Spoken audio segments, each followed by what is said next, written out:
Hello, Harry Brook for Flagstaff County, and today we're talking to Liz Walsh, the postdoctoral research fellow in the apiculture program with Agriculture and Agri-Food Canada.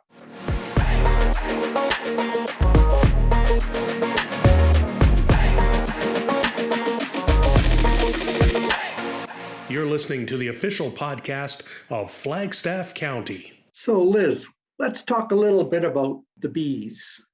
It's sort of basic, the birds and the bees, but tell us a little bit about what you do and what you've done. We were talking beforehand, and it was interesting how the activities that we use to control one problem can hang around and affect other things. Yeah, most definitely. Thank you so much for having me. So I guess my bee research started in undergrad, actually, where I had the fabulous opportunity to do some research. And so I began what ended up being my doctoral work, where I looked at how miticides that we as beekeepers use impact honeybee queen health. Yeah, so miticides, if not all the listeners are familiar, honeybees are plagued by a pest called the varroa mite. And it's been here for a while. Yeah, since about 1987 or so. And so it's really created quite a lot of havoc. It's across the continent. There's no eradicating it. There's no getting away from it. If you're a beekeeper. Where did it come from? Yeah, it actually jumped ship, as it were, from Apis cerana, the Asian honeybee, to Apis mellifera, the domesticated honeybee that we keep here. And it likely came over on a shipping container of some sort. It hitched a ride and probably came in through Miami, Florida, spread throughout the continent. So as beekeepers, we treat varroa infestations very seriously because high varroa infestations will kill a colony, the single strongest driver of colony mortality on the continent. So yeah, beekeepers take varroa infestations very seriously. And so we commonly will utilize miticides to control these infestations. And I was interested in seeing if these pesticides had a sublethal effect on queen health. I found that some did and some didn't, but from that work, I was able to come to my postdoc position now, where I work with Dr. Steve Pernal at the Beaverlodge Research Farm here in Beaverlodge, Alberta. Yeah. And it's my pleasure to work in this program. We do a lot of honeybee disease ecology. We are the only laboratory on the continent that I am aware of that does field trials with American foul brood, which is... Right, that's another disease. Yep, it's one of the most serious honeybee diseases that we know of. It's highly infectious, and you can't really treat. Once it's in your equipment, there's no getting it out. It's basically just kill them all and disinfect, eh? Well, this is why beekeepers burn their colonies. Okay. Yeah. Is it a bacterial disease, or is it? It's, you've got me now. So Pentabacillus. So yes, it is. Okay. I had to think for a minute. I was like, Nosema, Microsporidium, chalk brood, fungus. Yeah. Yes, it is. We seem to have quite a large selection of diseases that affect our colonies. Indeed. And here in this program, we work on almost all of them. So. Wow. So, every once in a while you hear people talk about the importance of bees to our agricultural industry. Offhand, could you tell me how many different species of plants actually have to rely on bees or other insects to pollinate?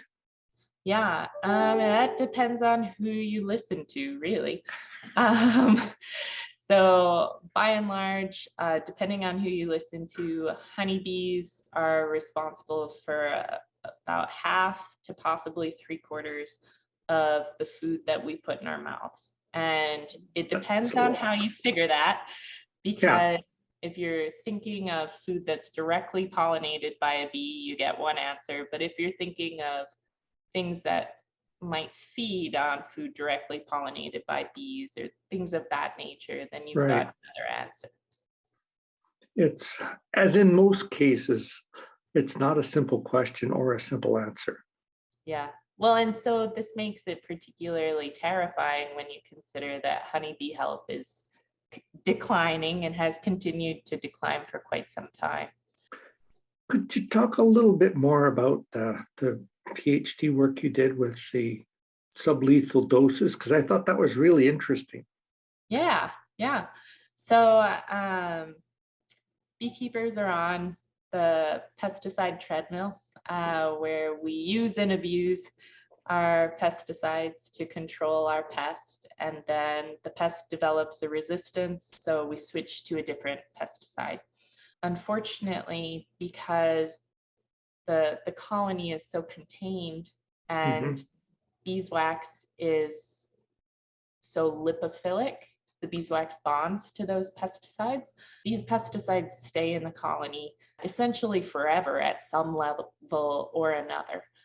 And so it's very difficult to ensure that you have a good rearing environment for baby queens or for baby workers or baby drones, really any bees, because they all are born essentially in that wax. They mature in that beeswax. So the wax itself and getting exposed, right?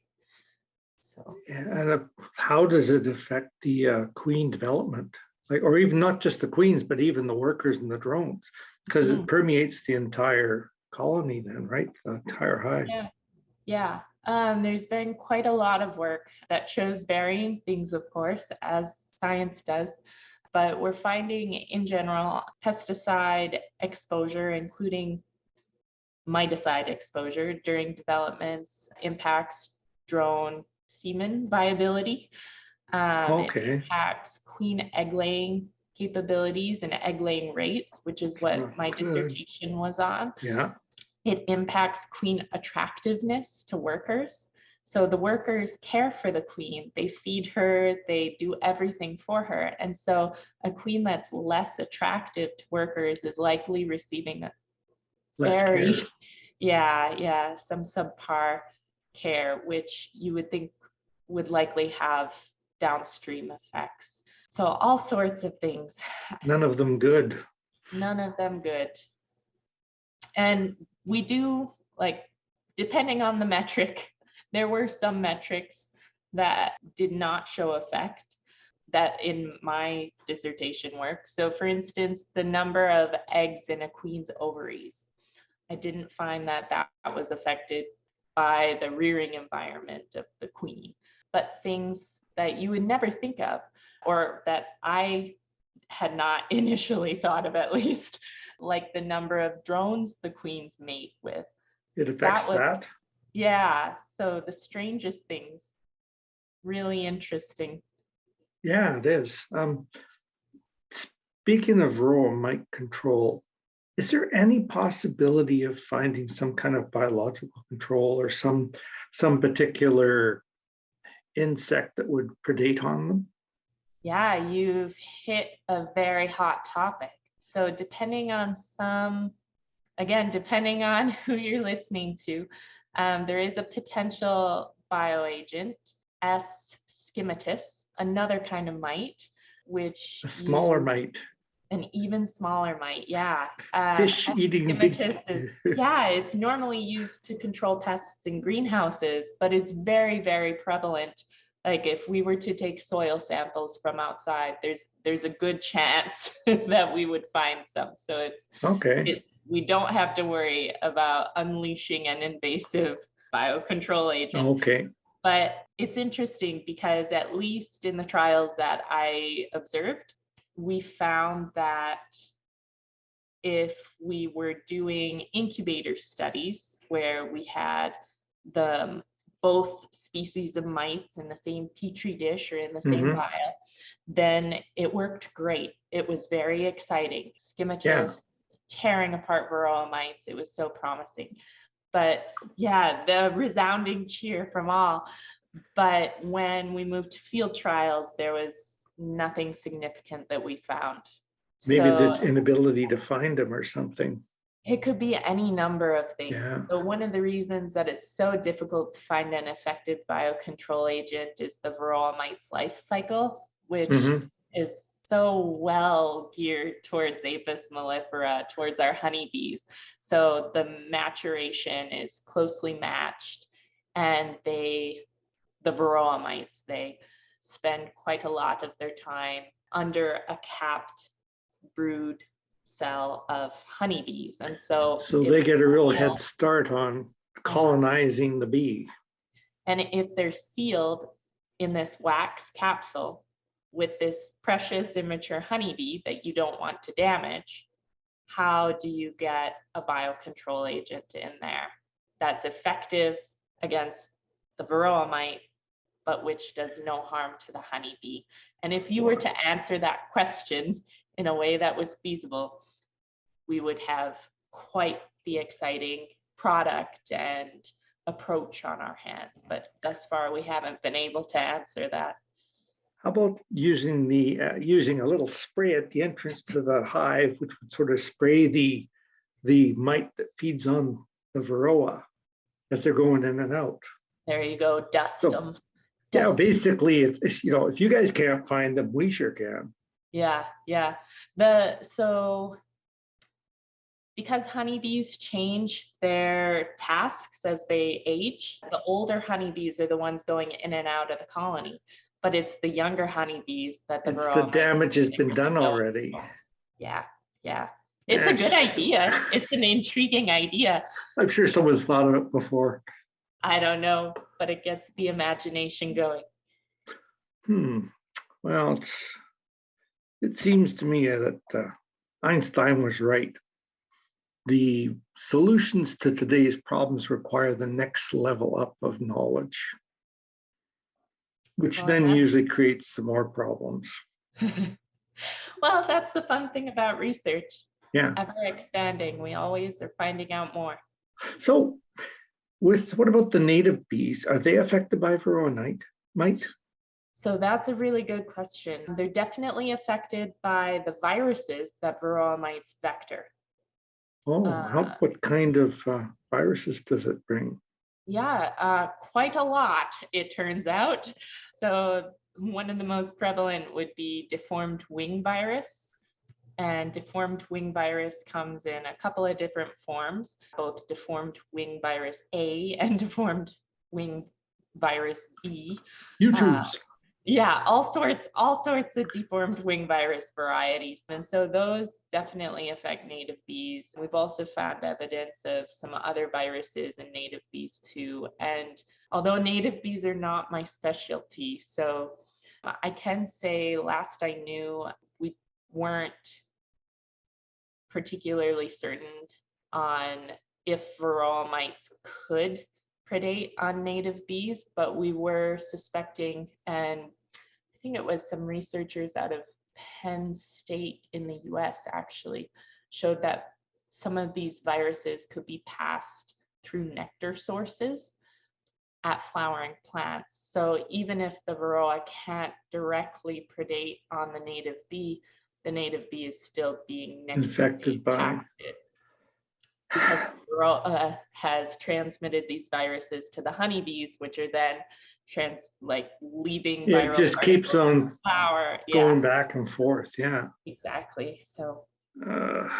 What about, has there been any discovery of any particular disease of varroa mite that you could sort of incorporate into the wax in the cells? not that I know of.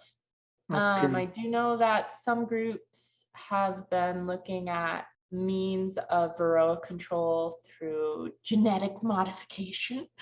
So RNA, Yeah. by giving RNA additives to honeybee food and hoping that when the varroa predate on those bees, they ingest some of this RNA, which will cause them to either die or at the very least not be able to reproduce.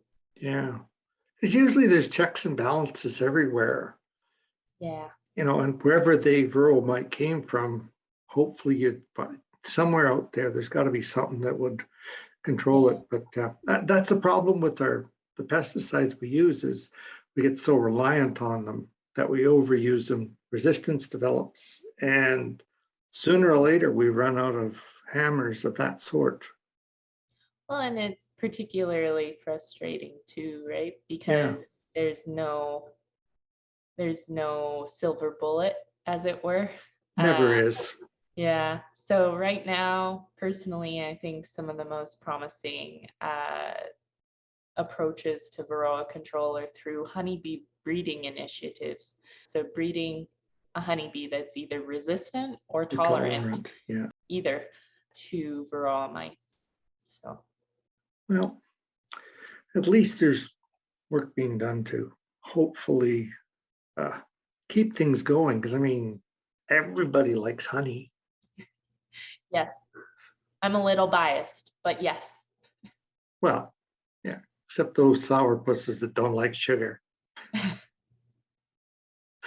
Okay, the foul brood, you mentioned foul brood.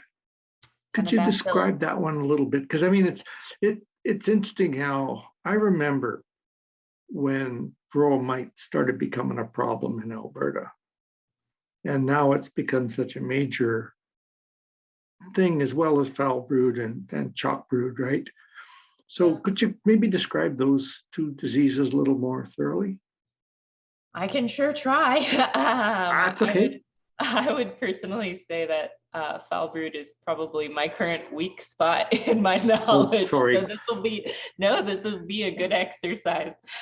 So in terms of beekeeper history, foul brood is probably one of the most longest known and most hard hitting of the honeybee diseases. We attempt to treat it with antibiotics, although there are some strains of American foul brood, or AFB, that have become resistant, as you would expect. Yes. Yeah, historically and to this day, when beekeepers get American foul brood infestations, the number one recommendation is to burn the equipment. So it stays within the equipment. Yeah, so, and it will live for many, many, many years, or remain viable at least. Yeah. So that beekeeping equipment that you found in your grandfather's shed of dubious descent, maybe don't use it if you don't know its provenance. Good point. Yeah, and so this was such a serious disease that it instigated in both the US and Canada the apiary inspection services and the provincial inspectors really provided some leverage to get money for those positions, as well as to create and to realize how important regulation was. So initially, most of these programs, as far as my understanding is, were formed to keep an eye out for American foul brood. Now, American foul brood outbreaks are not super common, which is good news to everyone. But yeah, definitely. So that's a short bit on that. Okay.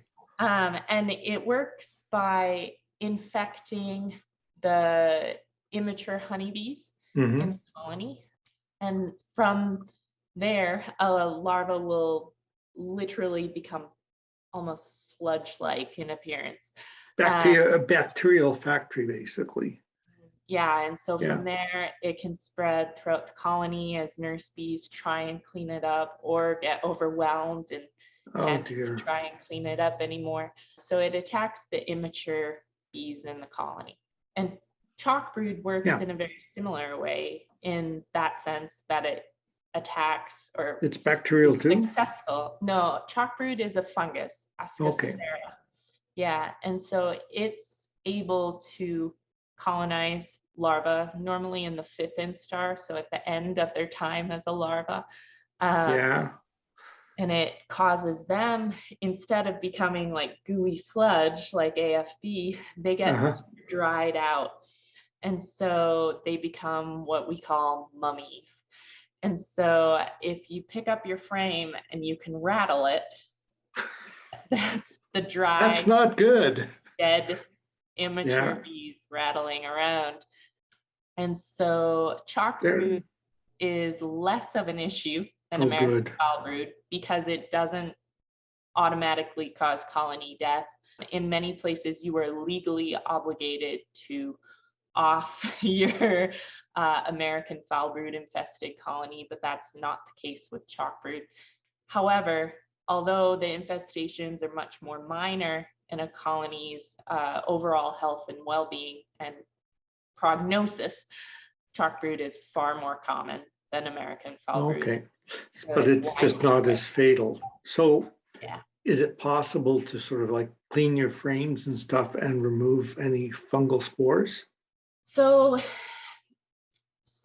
there has been some really neat work done out of our program actually that shows there is one way that we know of that you can really clean, and I'm using air quotes there, to clean your American foul brood or your other disease-ridden equipment, and that would be to irradiate it. Okay. Unfortunately, that's not always feasible financially, practically, logistically. Most farmers don't have a particle accelerator or a source of radioactivity.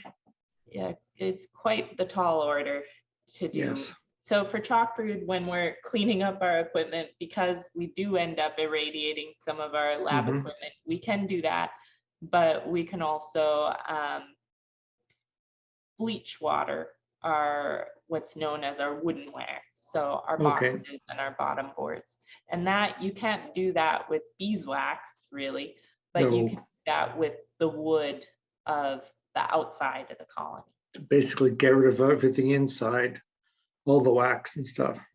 Yeah, the other way that sometimes works, but that's a little more finicky, is to blowtorch everything. So yeah, neither AFB nor chalk brood can survive on a hive tool, for instance, if you have blowtorched your hive tool. I don't know, with wood it seems a little incendiary, you might say. A wee bit. Yeah, or else just burn it. Yeah. Oh, yeah. So does that sort of answer your question? It does. Is there any other diseases I'm not aware of? Or there probably is tons of other ones, but less common, I would hope. Oh yeah. So I guess one of my favorite diseases that I haven't personally worked on, but that all the beekeepers are going, what her favorite disease?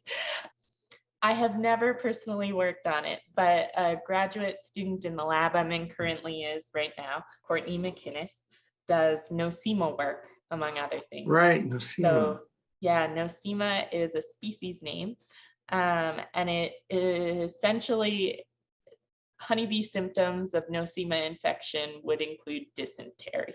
It's a diarrhea. Gut parasite. Yeah, it's a gut parasite, causes a lot of digestive issues. And as we know as humans, those can really cause quite a lot of pain and suffering. Yeah, basically it'll take them out, will it? The bees? So nosema? Yeah. Canadian beekeepers have historically self-identified nosema as a serious problem. Okay. And it's microscopic. So we can dissect a honeybee's gut and look at the gut contents under a microscope and find it. And so it's also a very interesting honeybee disease. We've got European foul brood, which is another of the brood diseases. Wonderful. As opposed to nosema, which attacks adults. Oh, we have multiple types of nosema, multiple species. We've got nosema apis and nosema cerana, again, after the Asian honeybee.